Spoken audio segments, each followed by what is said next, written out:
Welcome to YouTube channel.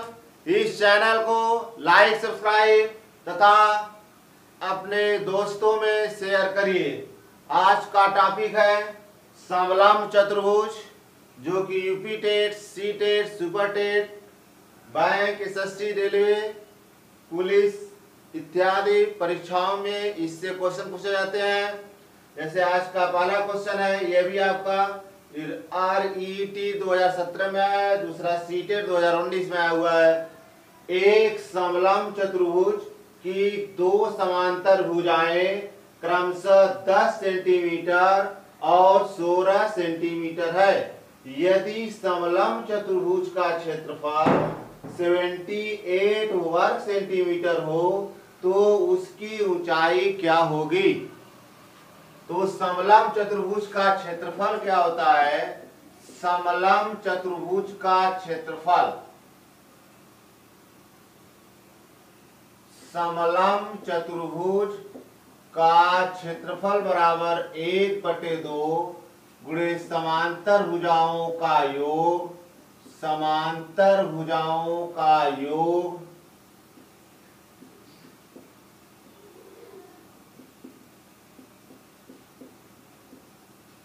गुणे ऊंचाई।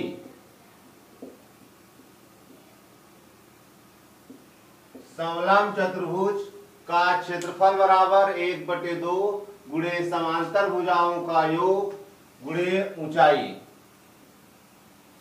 अब इस क्वेश्चन में क्या दिया हुआ है कि एक समलंब चतुर्भुज की दो समांतर भुजाएं क्रमशः 10 सेंटीमीटर और 16 सेंटीमीटर है। यदि समलंब चतुर्भुज का क्षेत्रफल 78 वर्ग सेंटीमीटर हो तो उसकी ऊंचाई क्या होगी? तो क्षेत्रफल, जो समलंब चतुर्भुज का क्षेत्रफल है वह आपको 78 दिया हुआ है, तो यहाँ 78 रखेंगे बराबर 1/2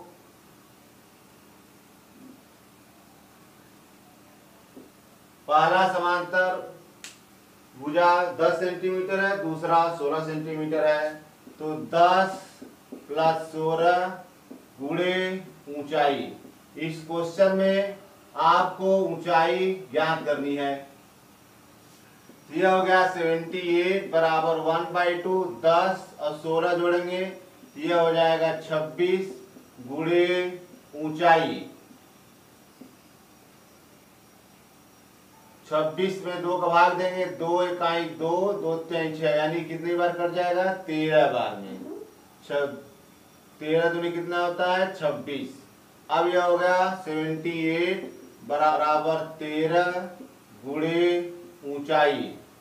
आपको ऊंचाई निकालना है तो 13 इधर आ जाएगा, यह होगा 78/13 = हो गया आपका ऊंचाई।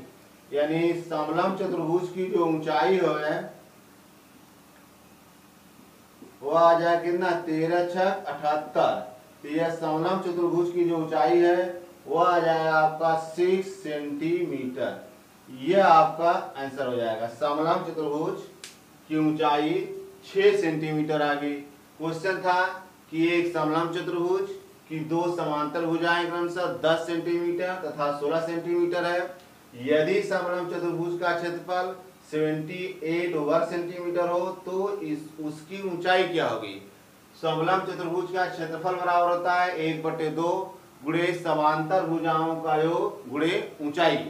तो क्षेत्रफल आपको दिया हुआ 78, तो यहाँ 78 रख देंगे, यानी 78 बराबर 1/2। समांतर भुजा एक 10 सेंटीमीटर दिया हुआ है, लेकिन दो समांतर भुजाएं क्रमशः एक 10 सेंटीमीटर है, एक क्या है? 16। तो 10 + 16 गुणे ऊंचाई, 10 + 16 जोड़ेंगे 26, 26/2 है, तो यह हो जाएगा 13 दूनी 26, 13 बार में पड़ जाएगा। फिर 13 गुणे ऊंचाई, 13 यहाँ इंटू है, इधर डिवाइड हो जाएगा, 13 × 6 = 78, यानी समलंब चतुर्भुज की ऊंचाई क्या हो जाएगी? 6 सेंटीमीटर। यह आपका आंसर हो जाएगा। अगला क्वेश्चन है, किसी समलंब चतुर्भुज का क्षेत्रफल 105 वर्ग सेंटीमीटर है और उसका शीर्ष लंब 7 सेंटीमीटर है। यदि समांतर भुजाओं में से एक भुजा दूसरी से 6 सेंटीमीटर अधिक लंबी है तो लंबी भुजा की लंबाई क्या होगी? यह आपका सीटेट 2019 में क्वेश्चन पूछा जा चुका है। तब यहाँ मान लीजिए कि जो समलंब चतुर्भुज की समांतर भुजाओं में से एक भुजा की लंबाई x सेंटीमीटर है, तो दूसरी भुजा क्या होगी x प्लस 6। माना समलंब चतुर्भुज की समांतर भुजाओं में से एक भुजा की माप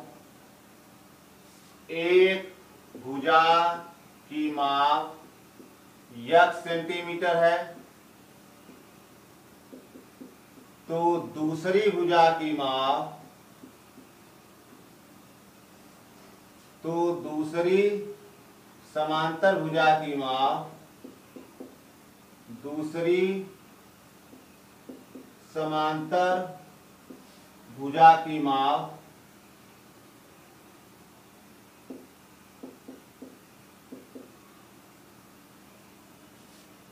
x प्लस 6 सेंटीमीटर होगी। क्वेश्चन में कह रहा है कि यदि समांतर भुजाओं में से एक भुजा दूसरी से 6 सेंटीमीटर लंबी है, तो माना समलंब चतुर्भुज की समांतर भुजाओं में से एक भुजा की माप x सेंटीमीटर है, तो दूसरी समांतर भुजा की माप क्या होगी x प्लस 6 सेंटीमीटर, क्योंकि कह रहा है कि एक भुजा दूसरी से क्या है 6 सेंटीमीटर लंबी है, यानी से तो दूसरी लंबी समांतर भुजा या दूसरी समांतर भुजा की माप x प्लस 6 सेंटीमीटर हो गई। समलंब चतुर्भुज का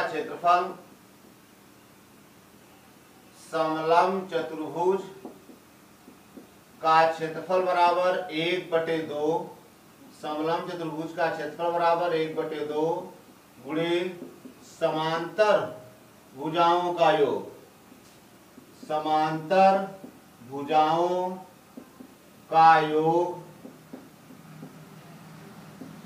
गुणे ऊंचाई।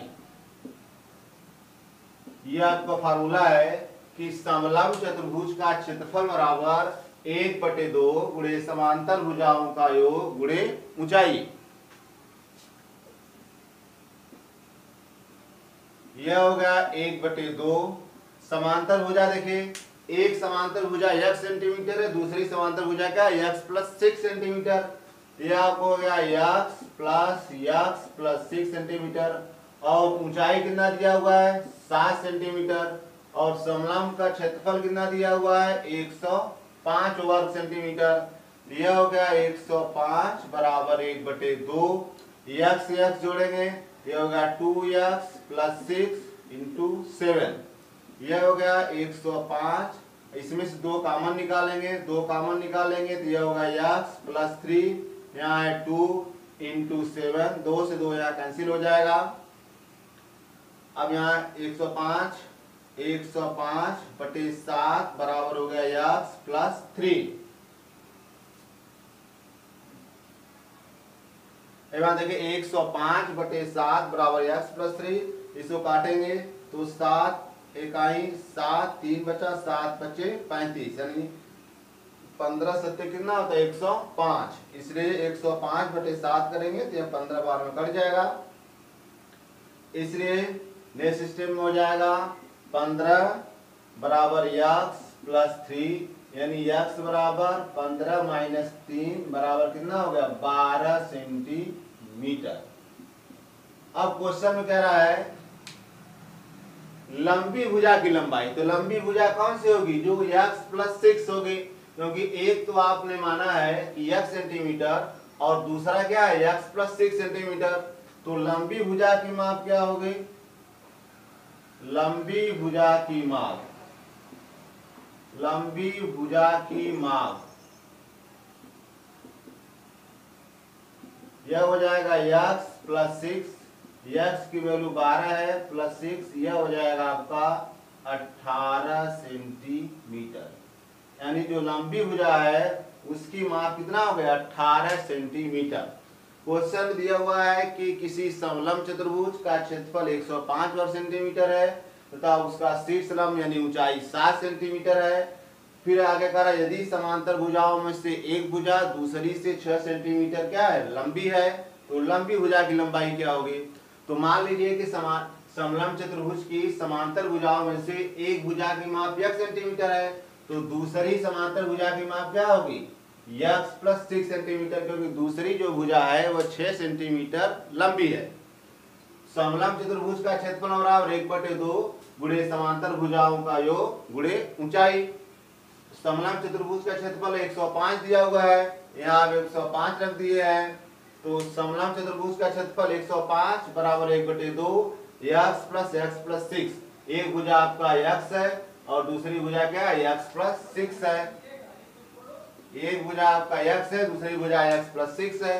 तो x प्लस 6 गुणे 7, x जोड़ेंगे 2x प्लस 6, इसमें से 2 कॉमन निकालेंगे, तो 2 बाहर निकालेंगे तो यहाँ x प्लस 3 बचेगा, या बाई 2 इंटू 7 इक्वल टू 105 है, 2 से 2 कट गया। अब यह इंटू 7 यहाँ पार हो जाएगा तो 105/7 15 बार में कट जाएगा, 15 से तो 105। अब यह x प्लस 3 बराबर 15 हो गया, तो x बराबर 15 माइनस 3, यानी x की वैल्यू क्या हो जाएगा 12 सेंटीमीटर। अब क्वेश्चन में पूछ रहा है लंबी भुजा की माप, तो लंबी भुजा की माप x प्लस 6 है, इसलिए x की वैल्यू 12 प्लस 6 बराबर कितना होगा 18 सेंटीमीटर। यह आपका आंसर हो जाएगा। इस चैनल को लाइक सब्सक्राइब तथा अपने दोस्तों में अधिक से अधिक शेयर करिए। Thank you for watching the video.